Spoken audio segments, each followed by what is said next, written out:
For the third commentary in the Ascent DVD production, we're sitting with 5 members of the film review team, and all of these folks are effectively the final end users of the Ascent films, where they review these films for engineering purposes to monitor the health and safety of the vehicle. And so to introduce you, we have Armando Uliu, who is a former lead of the ICE debris team in the image analysis lab here at Kennedy Space Center. We've got Bob Page, who manages the imagery planning and integration, basically the interface between the folks who do the tracking and review of the films.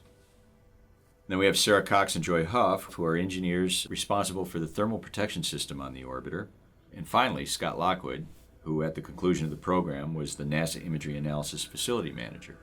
So I'd like to thank all of you for being here today. It's a great pleasure to be in the presence of all of you, and I'm looking forward to hearing what you're going to have to say as we go through the production. One of the first things I wanted to talk about was, why are we here? Why the image analysis team exists to begin with. Armando, you are sort of coming from the actual analysis group where you're in there looking at it and managing the folks who are looking at the film. And Bob, you're more connected back to the acquisition and deployment of it, as well as interfacing directly with the team. Is that a correct statement? That's true. Yep. Yeah. Well, from an analysis perspective, of course, the purpose of the imagery is to see or to capture that the vehicle and all the systems have worked properly from an external perspective. Obviously, the vehicle has internal ways of knowing itself how it worked, but all the external interfaces, whether it's T0 disconnects, Ascent debris that may come off the vehicle and strike the vehicle, all that has to be captured and reviewed to see whether the performance of the vehicle was to all the requirements that are in the books. So that's the purpose of image analysis. And from an imagery planning standpoint, you take imagery as an instrument that can see things that are close calls, if you will. From a requirement standpoint, look at anything that was within a foot of the vehicle is counted as an impact. So you want to see the things that are happening around the vehicle, and you need multiple views in order to do photogrammetry. Because it's a highly dynamic environment around the vehicle, you always have the risk of a camera breaking, not working, etc. So you want to have multiple views to cover for that too. And so it's a huge endeavor to go out there and understand the technology, understand what optics are capable of, understand what the devices are available to you, and then fulfill the needs of the analysis community with that. This picture we have on screen, E19. Eventually, every system, every element is seen in this picture. Ground support equipment, orbiter, main engines, boosters, and external tank. Because eventually when it rises, you'll see the bottom of the external tank. So in one shot, you're getting every bit of the program in it.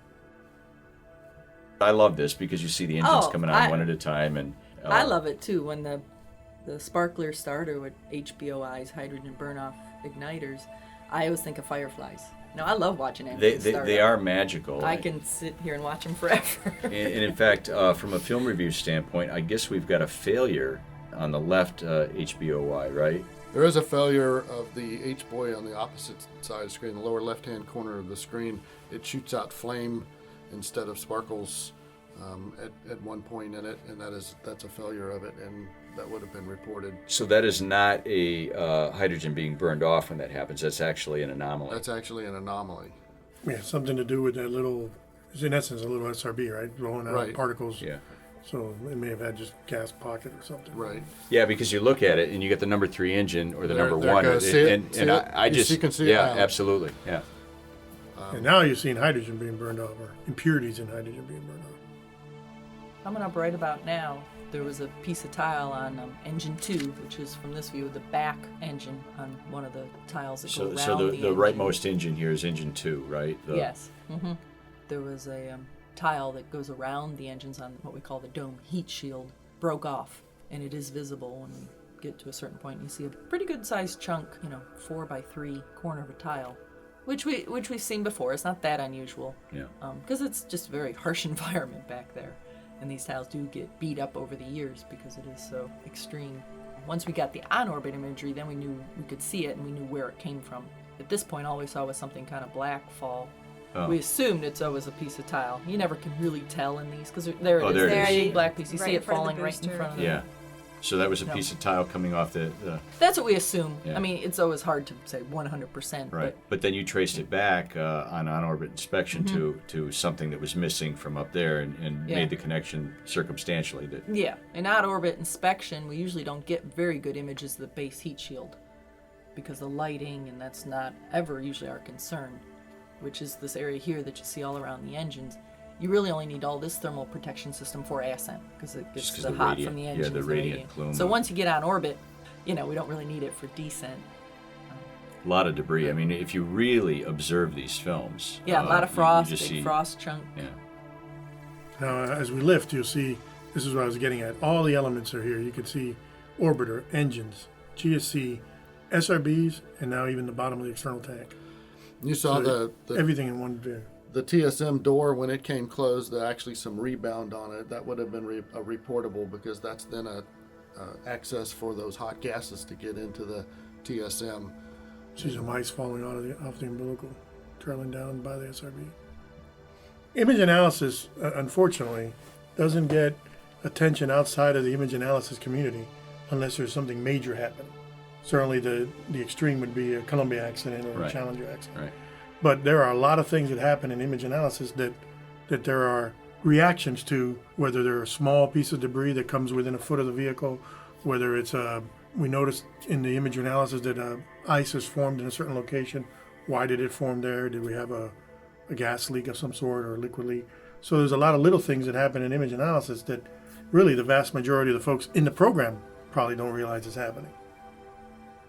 The next 4 or 5 clips here are predominantly Hold movies down. showing the hold down posts.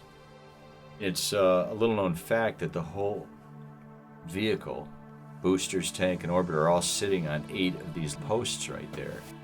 The hold down post is a huge bolt. It weighs about 100 pounds. It's torqued to 1,000,000 pounds, and the nut on it has 2 pyros in it, and when they fire, the nut separates, and it's actually the tension in the bolt is what drives it down out of the hole. The big piece that's in the foreground of the picture where the SRB it came up from, they call that a shoe, and they'd like to keep it level, but every now and again it would rock one way or the other, and so that's just one tidbit I've learned in doing film review, what shoe rock was. Yeah, I'd never heard of that either. Yeah, you can see Oh, it. yeah, It just rocked, yeah. So And I'm not expert enough or know why they cared one way or the other, but it does do that. Not every time, but sometimes, and people catch that and note that. One of the neat things that people don't realize, and you don't capture too much on these views, the whole vehicle at liftoff really moves north. Walks There's a north component to it. It's not going straight up. oh right, because Because the of the SSVs are SSV. canted. Yeah, So that's a neat thing to see that a lot of people don't realize is happening, but you capture it a lot on this view on the left. You'll see the booster starts at one point, but by the time it clears, it's moving to the left on the left picture. And it's the whole reason why those covers are there. The plume is impinging on top of that hold down post. And then for reusability, that's what those covers are for. The ones on the south side of the vehicle don't have it. Those covers used to just be some heavy metal without that other red coating on them, and that red coating on them is just an RTV, room temperature vulcanizing adhesive with some other stuff mixed into it to act as an ablator to help save the cover from the exhaust. I just learned that those covers weigh 900 pounds. I mean, it's a half a ton. See the little pushback? Right. Okay, And it's now pushing as soon back. as it yeah. clears, it'll start to close. Of course, it's spring activated also, but it weighs several hundred pounds. Wow. Every day's a school day. You learn something every day. Every day. Yeah. It's hard to even imagine the environment in that flame trench. I mean, it's just exhaust and chaos going everywhere. On this view, I forget the mission, but remember, and it all had to do with the time of day and the lighting, but at liftoff or at engine ignition, I can't remember, Yes. the OMS pod looked like it was oil canning. It was right in that area where you see the little black tiles on the Holmes pod. Oh, yeah. It was right in that Yeah. area.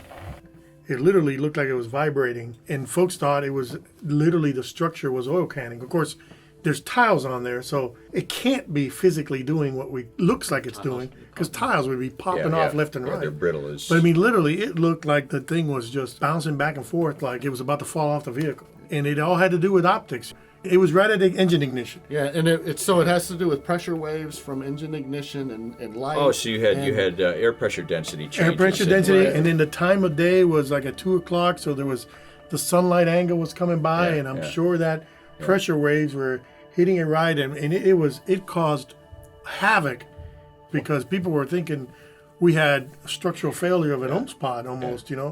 and it was really amazing.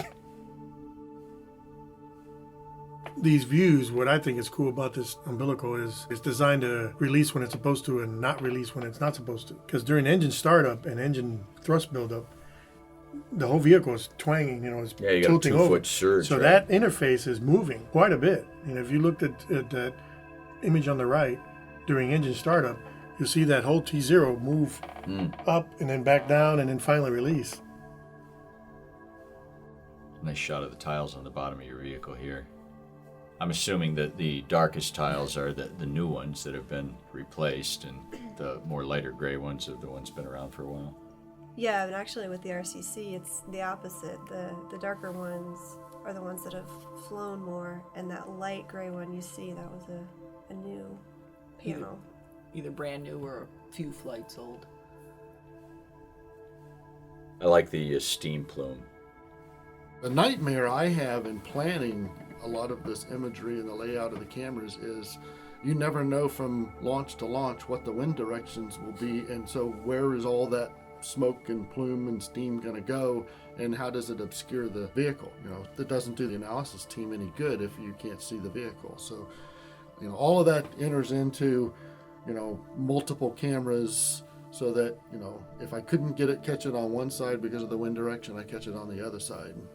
To me, one of the gee whiz things about this shot is at SRB ignition, of course, you have this ignition over pressurization where the shock wave it hits the bottom of the flame trench and bounces back up.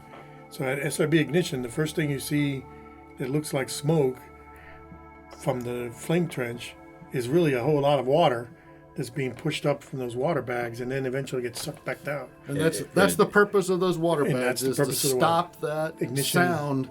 Right So there. this is all water vapor. That's water. There's water. some smoke, but there's water and vapor. You see all this stuff And come then- flying up? And there's debris, foam, and now see how it gets sucked back down? And you can see the rainbirds are just starting now. Yeah, you just So see all the that water. water being was water, from the water yeah. baggies earlier. Yep. So yeah, all that is those orange water bags that are lining the flame trench, or the exhaust hole, left and right exhaust hole. And that's So it's kind of neat. You see it go up and then come back down. Of course, you see pieces of debris come flying out. The SRBs have a throat plug, basically stuffed inside them. It's a like a six red- inch. It's foam. just foam. It's got a Oh. red RTV on the outside just to plug it in. So at ignition, that thing is getting obliterated.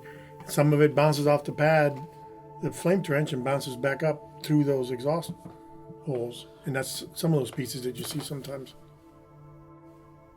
Not on this particular mission, so you don't see it here, although you see a lot of debris.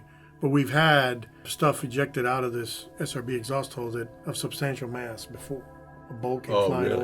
away, and it is being ejected out at a pretty good clip. Coming back up. Yes. Coming back up toward the orbiter in one So case. ricocheting off the ground and then. Whether it ricocheted off the ground or it was trapped inside a gap of the MLP deck or something to that effect, we never really knew where it came from. We just knew that in one mission, and I recall STS-105 because I was in the middle of that investigation, here's this bolt, and you could clearly see a bolt head and threads flying out of the exhaust hole. We've seen welding rods pop Right. up out of those little cracks in the MLP deck, where guys would be out there doing work, and the welding rod would roll away from them and drop down in that crack. And during launch, it gets lifted up out and blows around, and a welding rod is just a spear. Yeah. And that's all part of what we're doing with this film review. We're not just looking at whether the vehicle, whether these hold-down post covers work correctly, whether any debris coming off the debris containment system, that canister or the nut, but you're looking to see whether or not you have a bolt flying out of there, which isn't supposed to be flying out of there. So Yeah. did we miss a bolt? Did we miss the inspections on these, welding rods? And should we increase inspections and stuff? So The environment out there is not intuitive. You can easily take something that lays in the crack of the MLP and now give it reverse energy, which is totally counterintuitive. you know? Absolutely. You, And- you and- can't imagine how much vibration and acoustic energy is just happening every time you light engines and SRBs. So, And if you go back before that, where you have starting at the previous launch and all of the activity that goes on an MLP to rebuild it and build it back up, and then the stacking of the vehicle and the work out at the pad, and Right. how many people go out there and how many little cracks and crevices and hiding places there are for debris. It's all potential problems for the next launch, and so we're constantly after FOD and doing walk downs and doing inspections and looking in all those cracks and crevices the best we can. And there's just so many of them, things get missed. There is quite a few walkdowns that are done from mission to mission, and even with that quantity of walkdowns, as Armando was just saying, there are areas where items can easily disappear on you and you don't see it during the walkdowns. But during the film review, as mentioned, you'd be surprised. Every once in a while you'll identify something that simply came from an area that was not able to be identified before the mission started. a lot of the guys that do film review are system guys that work SRBs or external tank or facilities. And then you do pre-launch walkdowns of the vehicle and pre-launch walkdowns of the pad and all that. Folks can see a bolt flying out of the hole and say, well, how did you guys miss that bolt? Well, we didn't miss it. The team didn't miss it because it wasn't in any obvious spot. Yeah. But that's why you need to learn that all these not obvious spots need to be clean also, because Right. it wasn't just sitting there and somebody missed his bolt. It was in a crevice somewhere where nobody thought this would ever come out. Right. And it may not have been since the last launch that it came out. It may have been rattled and moved around for 3 years. And so every little work that's done at the pad on the mobile launch platform, anything from a standpoint of debris, you have to be careful because eventually, sooner or later, that piece of debris is going to come flying out of wherever it's located. And that item could originate in the VAB when the Right. when the vehicle was being stacked or whatever. Or It out just the happened to MLP. be transported out. Exactly. The MLP maintenance area. Yep. One of the things I want to cover is the relationship with the ice debris team. And the final inspection team is really the ice debris team, right? Although Correct. they do much more than that. Yeah, the ice debris team is just a big name for the entire team and process. So, Right. so the ice debris team includes a vast variety of backgrounds, whether it's program integration, whether it's facility folks, whether it's external tank, SRB engineers, orbiter, and TPS engineering Right. and all that. And that team includes pre-launch walkdowns, T-minus 8-hour countdown walkdown, final inspection team, the control room guys that man the ice frost console, Right. and then the image analysis team, post-launch inspections of the pad, landing team, landing support. inspections, and then so Yeah, it's so- a big picture of the ice Yeah, debris yeah. team. The final inspection team, because of safety reasons, you have a limited number of people that can go out when the vehicle is fueled and you're in stable replenish. So the final inspection team is a small piece of the whole ice debris team. They're the eyes and ears for all of us when they go out to the pad. What is it, 10 members? 6 or 7. Okay. Yeah. It used to be up Six to in a 8. safety. Yeah. So now it's 6 engineers and a safety. It's gone down to as low as 6, 5 engineers and a safety, and then post Columbia we decided, hey, let's agree on 7, so we can have another set of engineering eyes on the vehicle and inspecting it. We, as the Orbiter TPS group, we do a walk down the night before launch. After the rotating service structure is back, we do a final debris walk down where we just do the MLP surface, the pad surface, and the flame trenches. We're the only group that actually walk most of the flame trench and the pad surfaces down, looking for debris. It's called a debris walk down. The ice debris team is more involved everything from the MLP up, Right. and they do the whole fixed service structure and the rotating service structure. So how many of you guys are involved with that on a typical walk down? Well, from NASA TPS, probably just one or two of us will go on one walk down, but then we've got maybe a couple of USA engineers, a couple quality, a couple techs. So we probably have about a dozen people that go. We were getting into the image of the plume with a lot of stuff in it. I mean, we try to pick up everything, but PAD's been around a long time, and it's going through a lot of, harsh conditions with launches, and it's just disintegrating in our hands. Yeah. It goes all the way back to the Apollo days, Yeah. Yeah. So we've been picking up a lot of pad surface debris, and we always said we keep doing these walk downs long enough, I will have the whole pad surface in my bag. Yeah. Yeah. From picking up, concrete pieces and rust pieces Yeah, and yeah. flame trench. And it's interesting going in the flame trench, especially the south side. That's the side with the slope. It's about a 45-degree slope maybe, and it's pretty steep, but it's fun to walk down in there, and then more fun to try to get back out again. Imagery analysis isn't entirely about the vehicle's performance. It's also about the facility and any anomaly or off-nominal events associated with that. That kind of reminds me, because some of the MLP cameras, by the time the booster clears, it's just a big orange wash and not much going on. But watching it to the end is important because you can capture things that you may not capture if you're just waiting till there's no more view. Right. Like early on, a comm box that came flying away. Sure, it was several seconds after liftoff, but the box shouldn't have been flying around. Or the object that comes flying right straight at you and right through the quartz lens. That's the important thing about looking at it all the way to the end. Yeah. The guys always wondered why we're watching this when it's all water and plume and nothing else. Well, you don't know what else is there. This is one of the shots that we have always wished we had a tower on the other side of the vehicle also so that we could match this, because you get a good overall view of the vehicle after it's been down in the mud, if you will, in the high dynamic area and things flying around it and whatever. So here now it's passing by, it's pretty much clear of any of that kind of stuff, and so you get a good overall view of the vehicle and what its health is. And it would be really nice to have the same view on the other side. Yeah, it is Yeah, amazing. it's a great shot of the orbiter. ETNSRB, But all of the, you get a good shot of the forward surfaces, the forward areas to make sure that nothing has fallen down and hit it. And it's just a wonderful overall last view of the vehicle. Because once you get past this, the long-range trackers just never can see the forward edges of things anymore.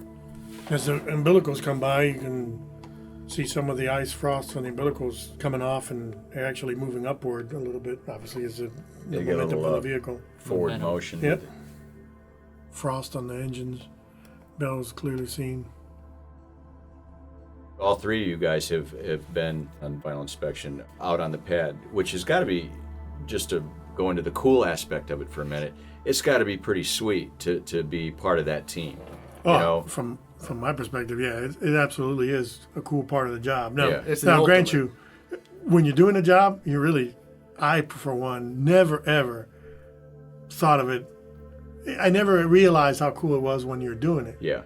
because you only have 2 hours max, 2.5 hours at the pad, and doing a full walk down the vehicle in 2.5 hours may seem like a lot of time, but it sure as heck isn't. Well, and you got people in your ear asking questions, and you're checking boxes, and Yeah, it is not a whole lot of time to sit there and go, wow, this is a pretty cool view. Yeah, yeah. You just don't have that luxury. Yeah. You have the luxury afterwards of saying it's pretty neat that I was out there, but Yeah. when you're out there, you just don't have that luxury.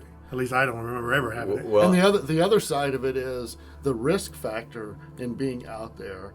You go through the training of escape from the pad and what would you do and all those kind of things. But when you really think about it, you're standing arm's length away from 500,000 gallons of liquid hydrogen, liquid oxygen. If something goes wrong, there's not much chance that you're really going to go there's anywhere. extraordinary hazard associated with it, right? Right. You've got a fully fueled tank ready to go, and And the hypergalls that are on board the vehicle Yeah. and the Yeah, tanks are pressurized. It's ready to go.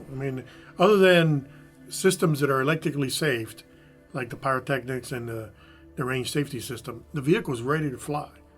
It pressurized tanks on the orbiter, hypergolics, obviously systems purged with nitrogen, which is inert gas, liquid hydrogen, liquid oxygen. It is an alive vehicle and ready to go. While you're out there, you have the potential for bad weather to roll in, which was one of the cases on walk down where we were forced to take shelter around the fixed service structure and wait it out for, it had to be Lightning. at least an hour or you had so. lightning Yeah, warning. we had lightning warnings. That's not where you want to be. No. no. About 20 feet from a fully fueled external tank when you got a lightning alert going on. And understand, it's not just the external tank, but all of the piping and everything that carries all of Sure. that hydrogen to, through the orbiter into the tank. And, we've had leaks of those. We've had ruptures of those lines, and, and that's a huge potentially explosive. yeah, the fuel farms are massive out there. Yeah, It's a quarter mile away. yeah. Yeah. But right on the side of the MLP, we had one of the the hydrogen vent line rupture one time. A joint in it broke, and if these guys had been out there at the pad, it could have been hydrogen flowing all over the place with us out there. Wow. So, Wow. I mean, with all that said, again, from my perspective, I never really sat and looked at the gee whiz of it, and I never really was out there. I had never been out there thinking of the danger of it. I mean, I was aware that there was obviously a risk being out there and a hazard, but I wasn't worried about it. You have a job and to scared do. about it. Right. You have a job to do. You have a job to do, and you Yeah. have limited time to do it, and everyone is depending on you to get the job done and do it right, and be able to report the good things and the bad things. The crew is expecting that from you. The crew's families are expecting all of that from you to make sure that you can say that vehicle is safe. And so you have a job to do. And Yeah. Armando's right. You don't think about those dangers, and you don't think about the gee whiz factor of it. You don't think about those things until afterwards.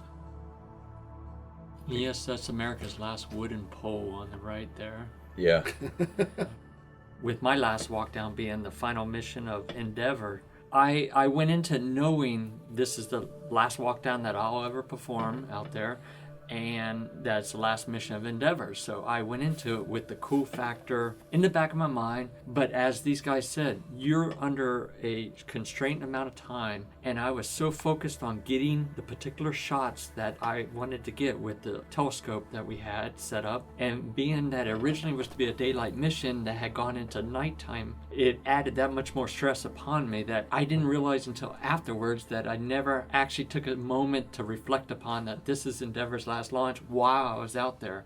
I was just so pushing, trying to get the best shots that I could for everybody that was to be looking at those photos during and after we got back from the pad area. That brings up a point that I hadn't thought about. It's a completely different animal doing final inspection in darkness as opposed to light, right? I mean, Oh, absolutely. even though you've got all those xenon lights aimed at the vehicle, it's still different at night than it no is doubt in daylight. about it. Yeah. No doubt. If you're taking pictures, you have to realize that you'll be taking shots of, at one point, super bright area, and you might be taking a shot of an area that's in shadow and darkness, and you got to be careful with that. When you're looking at it, you got to do the same thing. Right. It's a whole different beast out there. Now, this next clip coming up in just a few moments is going to be one for the review team.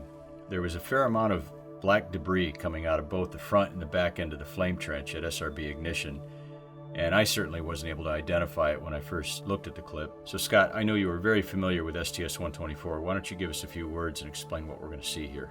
STS-124 had its unique issues associated with during launch. Basically, the flame trench area on Pad A liberated quite a few bricks as well as fondue fire, and there's some examples there coming out on the south end. You saw some, but more so to the north end, you see a lot of bricks. As Bob mentioned earlier, there was a lot of with the aid of imagery analysis and our IR assets, we were able to see quite a bit of the bricks shooting off to the north. Yeah. There you see it coming up, two dark ones Yeah. coming over to the left side, coming out of the SSME. And then a whole bunch. Oh yeah, there's a whole I bunch start in there. seeing multiple ones off to the right, going north Easily off the SRB 3 or 4 side. that I can tell right away. All that stuff circulating around in the back is water bag material, right? There seem to be a bunch There's of... some of that too, but some of it is throat plug, some of it is fire brick. The throat plug probably gets up higher because it's lighter. Yeah, I don't think there was much evidence that said that any of the fire brick got much above the deck level of the MLP. It all Exactly. stayed low. It may have been, Up. it may have been, enough trajectory to get over the fence and into the pond out there, but it wasn't, it wasn't straight up in the air because the MLP blocked anything from being able to go straight up. No doubt, 124, and I don't know if it was the next one or what, we had a significant number of bricks coming out, but we've had single bricks in the past come out and go right through the fence. I mean, post-launch you'd see a hole in the fence or a dent in the fence. Literally the chain link fence would be like I have a big dimple in it. It is from a pretty substantial impact in it. Yeah. After this particular mission, and because of the brick liberation, what Armando and Bob were saying earlier is an area we decided to go with a couple of the camera views where we actually lowered the camera view so we could see some of the activity taking place under the MLP deck surface.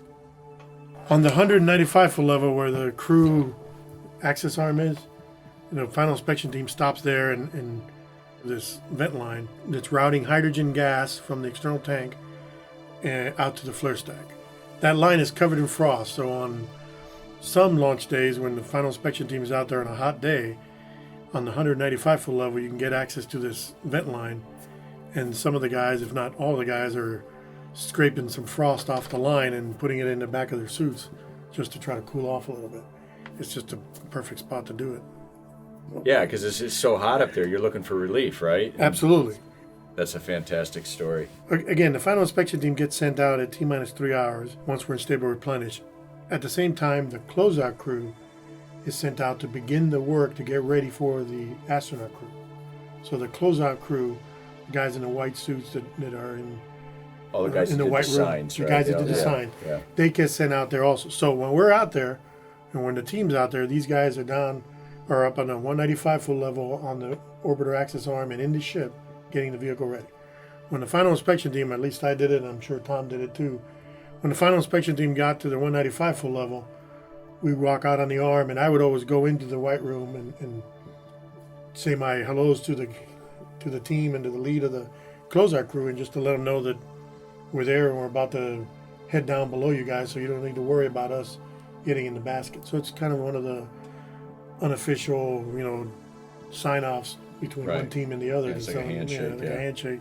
And then the beauty of that is they always had cold water in there. I don't know if these guys ever knew that. So if you just had a good rapport with them, hey, could I have a cup of cold water? I'd stop in there and have a drink of cold water. No, Armando never seemed to pass that bit of information on during the last 5-6 years of the final inspection team. Well, it's one of the benefits of being the lead. Well, we'll have to check in with Tom as to whether Armando passed that from one lead to the next. I hope I didn't right? forget that. I think it might have stayed with the leads, if Yeah. so. Oh, that is a good story. So this is the first of one of our remote tracking cameras in Ascent. As you see, we're going to fly through this exhaust burn-off plume, if you will. This is coming from one of the fuel farms, right? This is coming from the flare stack that's burning the residual hydrogen that's being vented off the external tank while it was still on the ground. That residual hydrogen, the flare stack burning, you could actually feel the heat from that on the final inspection team on the MLP deck if the winds are just right. That's how intense hydrogen is burning. It's about halfway to the camera site, so about an eighth of a mile. Eighth of a mile. Yeah, Okay. right. It's no short distance. It's out no there. short Yeah. distance. So yeah, it was pretty incredible when the winds are right and you can feel that heat. Guys, I'd like to touch a little bit on the history of film review. Bob and Armando, you two became involved with final inspection and film analysis around the time of Challenger. And I'd like to have you guys give me an idea of what it was like back in those days technically to go through the process of film review and how it's evolved over the last couple of decades into what it is now. For me, from hiring on right after Challenger, there was a big change in film review, analysis, and acquisition post-Challenger, because they did a lot of changes from post-Challenger. They used to do the review in a conference room on a pull-down screen that was in Right. terrible shape, and it wasn't a good atmosphere for 20 guys to sit in. So they basically put a lot of money into, okay, let's revamp the whole analysis system. Some new cameras were bought, better projection and capability Right. for These the are film analysis. days now. There's no digital at there's this no- point. No, Yeah. there's nothing digital in Yeah. these days. The only thing on Analog these trackers videos. were analog videos. Yeah. They back up the film, not really. At Yeah. 29.97 frames per second, wasn't interlaced, wasn't anything like Yeah. a backup to Yeah, film. yeah. But the film analysis part of it had a brand new lab in the VAB here at Kennedy, and it was as state of the art as it got in the late 80s. 1988 timeframe, 87, 88 is when it was completed. Still clunky compared to today. Oh, Yeah, right. absolutely. Yeah, yeah. You know, I Absolutely. If you look back at some of the equipment, you just shake your head as to, oh my God, you were doing this, with this piece of equipment. The 35 millimeter projector, for instance, that we had was a projector built by a gentleman in California that worked in the movie studios, and we asked him for an analysis projector, so it included stop frame capability with bigger fan. He basically built it in his garage, in his home shop. It's a custom built 35 millimeter analysis And that projector. unit is still up there, right? In the review room? We moved it to another area, but we still have it. But over the years, it was starting to give us problems Right, after right. 15, 17 years. That projector was very sensitive. The control panel, if you didn't pause between the touching the keys, the thing would just freeze up on you. Then you had to power it down, Oh, wait yeah, a few yeah, minutes, yeah. power it back up, and cross your fingers. I mean, it was that sensitive after years of operation. And then- we'd have guys go out there and periodically and clean the unit off. And, they were so careful because they knew very well that Right. this is a one-off, and to get it replaced was going to be a significant amount of money. Once you saw something and you identified it, then you had to mark the frames. And if you wanted to get motion things, then you had to go scan by hand on a flat panel scanner multiple frames to put together into a video. And and it was very clunky and very cumbersome, and it took days to get through all of the work you needed to do analysis. Right. Which for instance, on the Columbia, when we saw the debris come off and strike the orbiter, we pulled that film off the projector and started scanning it. The 17 or 18 frames that this event was covering. And it took us, grant you, that's all we did, part of the team, while the rest of the team did more of the imagery. In the back rooms, these guys were scanning these images and putting it together into a clip so we can send it out. And that took several hours, which, nowadays, scanning 17 frames on a 35 millimeter film won't take you more than a minute, probably. Right, yeah, it's going through these. So it was tedious, which is part of what we learned. We needed to have something better. But prior to Columbia, we're really more of scan it so we can send it out to show folks what it is that we're seeing. 'Cause Right. we weren't doing that sophisticated of an analysis. Certainly when Columbia happened, everybody realized we have to have this capability. So that's when post-Columbia we had an influx of money. They're overlooking one aspect that we had to endure bringing back the older days, and that is we were lucky we could even hear each other think, much less talk, because you had 16 millimeter projectors that are running like Gatling guns. Very true. And because there's so And many then- of them, we would split them up, and Oh, you'd actually have so two loud. running at the same time. Really? So you had In two that lab. Two screens. Yeah. We'd in have the the same room room. split. Oh. We'd have two 16 No millimeter divider or projectors nothing. running at the same screen. time. And so here we are, 6 or 7 of us watching one film. Of course, if you were in the middle, you kind of did both, but you'd have comments going for this film while people are making comments of this film, 2 different films going at the same time. And Projectors ratcheting away. that was the normal way of operating. So Absolutely. it seemed natural. I right? don't know if normal was the right word, but that was the way the operation took it was place. normal. It was normal, normal. You were yeah. just spoiled. Luckily, when I came along, we advanced and evolved to where, through the digital Nice, world, we were nice. able to do things in a much more efficient way, I believe Mr. Page just said, and in a definite quicker and All more right, we'll leave it efficient at manner. that. We'll leave it at that. Here is yet another great tracking film. Imagine tracking this thing in real time and making it look like it's absolutely still in viewfinder. This really highlights the skill of these guys. There's extraordinary pressure on them not to have this thing fall out of frame. We've been in film review before where we're sitting there and they'll lose it and it's like, you hear just the whole room goes, it's like, come on, get it back. And it's amazing if they lose it that some of them can get it back. Yeah. That's even more amazing. Yeah. It's amazing enough if they keep it, but then if something happens and they do lose it, if they can get it back after not seeing it and trying to, get it on their little monitor, I think that's even more incredible. Yeah.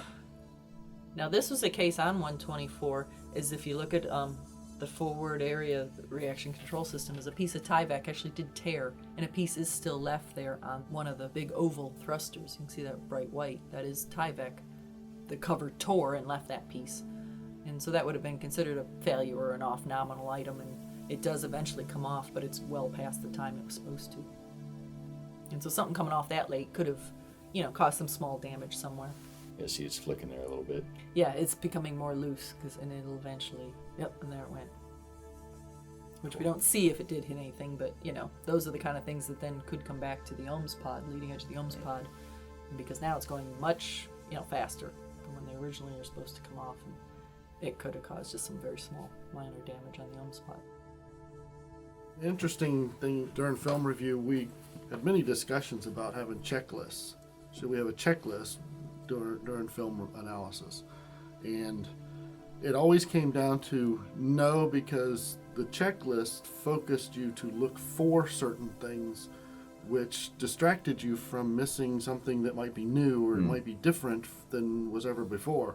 And so it takes a while to get used to being able to look at the whole picture and being able to see the whole scene and then what's wrong in the whole scene as opposed to focusing in on certain areas. Now there are times when there's so many things going on and that we've actually said, okay, this portion, this group over here, you look at this quadrant, this group over here, you look at that quadrant, and try to divide it up.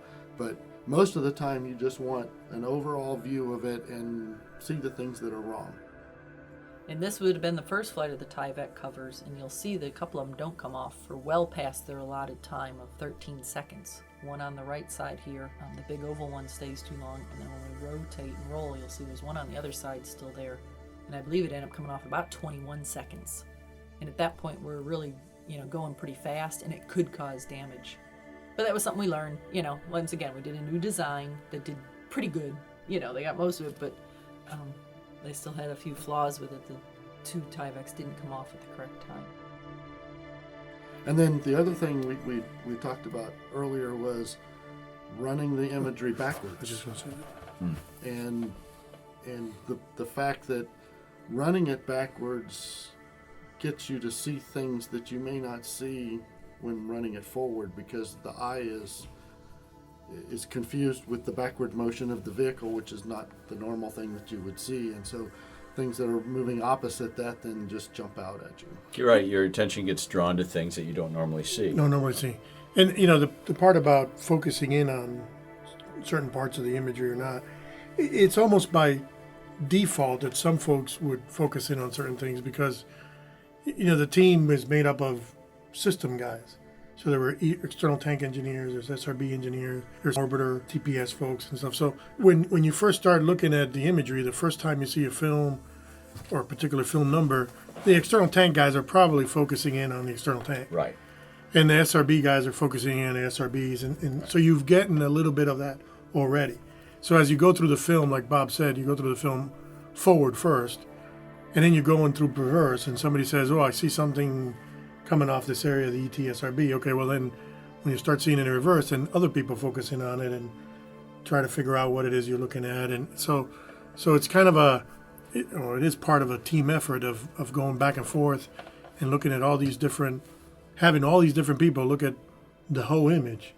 You get a pretty good 100% coverage of the field of view you're looking at without having to tell people, go look at this particular image. I mean, it is just amazing the level of detail that the film review can do. Well, with that, it has been a great pleasure and honor to sit and talk with you on not only the film review process, but some of the final inspection processes that go on, all in preparation for a shuttle launch. And I'd like to thank you for taking the time to sit and share your experiences and your stories with the audiences of the Ascent DVD production. Well, thank you. It was my pleasure because I love to talk about it and to anybody, from the minor little details to the big picture. So no, I enjoyed this very much. Thank you for inviting us over. Yeah, I think that's true for all of us. We love to talk about shuttle and the space program because it's what we love to do. The imagery has and always will help any launch vehicle in the future. Imagery is important, and we need to continue to improve the imagery and improve the analysis capabilities of the folks. But more importantly, we need to continue to understand that we need to have assets to acquire images of the vehicles as it's ascending. It's a must. We have to have it.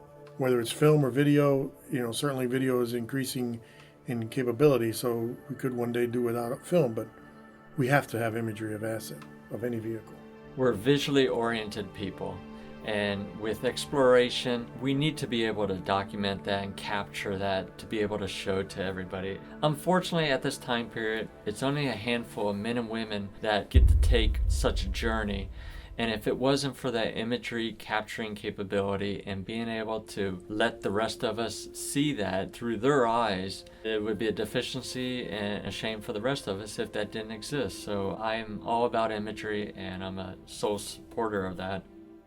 The skills that it takes to do this type of imagery, the capabilities that required, the infrastructure, the equipment, all of that stuff can never be replaced. You can't buy the quality of equipment today that took these images. The trackers and the optics and the people that operate them and the skills they have, that can't be replaced. It's something that we need to keep alive, knowing that not long down the road we're going to be back in this spot, whether it's for commercial vehicles and verifying their performance, or it's our own heavy lift vehicle, or what we're doing in the future. And all of this applies to the next destination. If we're going to the moon, then we're lifting off from the moon, and we're going to need imagery and how to handle imagery there, or Mars or an asteroid or wherever it is. We're going to need imagery there. We need to plan all of that ahead of time. And it's the way that we show the country, that we involve the country, that we involve the young people and inspire them to reach out and pursue beyond what their imagination is.